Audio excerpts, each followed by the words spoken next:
ಕಳೆದ 5ನೇ ತಾರೀಕು ಮತ್ತು ನಿನ್ನೆ 12ನೇ ತಾರೀಕು ನಮ್ಮ ಆಸ್ಪತ್ರೆಯಲ್ಲಿ ಘಟನೆಗಳು ನಡೆದಿದೆ. 5ನೇ ತಾರೀಕು ಒಬ್ಬ ಅಪರಿಚಿತ ವ್ಯಕ್ತಿ ಒಂದು ಮಗುನ ತೊಗೊಂಬಂದು ಅಡ್ಮಿಟ್ ಮಾಡಿ ಹೋಗಿದ್ರು.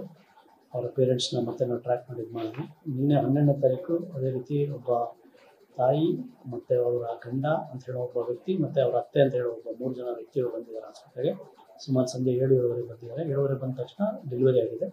ಡೆಲಿವರಿ ಆದ ನಂತರ ಮಾರನೇ ದಿವಸ ಅಂದರೆ ನಿನ್ನೆ ಬೆಳಗ್ಗೆ 13ನೇ ತಾರೀಕು ಬೆಳಗ್ಗೆ ತಾಯಿ ವಾರ್ಡ್ಗಳಲ್ಲಿ ಪರಿಶೀಲಿಸಿದಾಗ ತಾಯಿ ಕಂಡು ಬಂದಿಲ್ಲ. ಸೊ ವಿಚಾರಿಸಿದಾಗೆ ಆಕೆ ಎಲ್ಲ ಹೊರಗಡೆ ಹೋಗಿದ್ದಾರೆ ಅಂತ ಹೇಳಿದ್ದಾರೆ. ಮತ್ತೆಲ್ಲ ಹುಡುಕಿದಾಗ ಆಕೆ ನಮ್ಮ ಆಸ್ಪತ್ರೆಯಲ್ಲಿ ಕಂಡು ಬಂದಿರ್ತದೆ. ಈ ವಿಷಯ ನಮಗೆ ತಿಳಿದು ಬಂದ ತಕ್ಷಣ ಈ 2 ಘಟನೆಗಳ ಬಗ್ಗೆ ನಾವು ಆಲ್ರೆಡಿ ಚೈಲ್ಡ್ ವೆಲ್ಫೇರ್ ಕಮಿಟಿ ಏನಿದೆ ಅವ್ರಿಗೆ ಮಾಹಿತಿ ಕೊಟ್ಟಿದ್ದೀವಿ. 5ನೇ ತಾರೀಕು ಬಂದಿರೋಂಥ ಮಗುನ ಆಲ್ರೆಡಿ ಚೈಲ್ಡ್ ವೆಲ್ಫೇರ್ ಕಮಿಟಿಯವರು ಅಡಾಪ್ಷನ್ ಮಾಡ್ಕೊಂಡಿದ್ದಾರೆ ಮತ್ತು ಅವ್ರ ತಾಯಿನೂ ಟ್ರ್ಯಾಕ್ ಮಾಡಿದ್ದೀವಿ. ಆ ತಾಯಿನ ಅವ್ರ ನಮ್ಮ ಮಗು ಬೇಡ ಅಂತ ಕೊಟ್ಬಿಟ್ಟಿದ್ದಾರೆ. ಹಾಗಾಗಿ ಅದು ಅವರಿಗೆ ಸುಪರ್ದಿಗೆ ಹೋಗಿದೆ.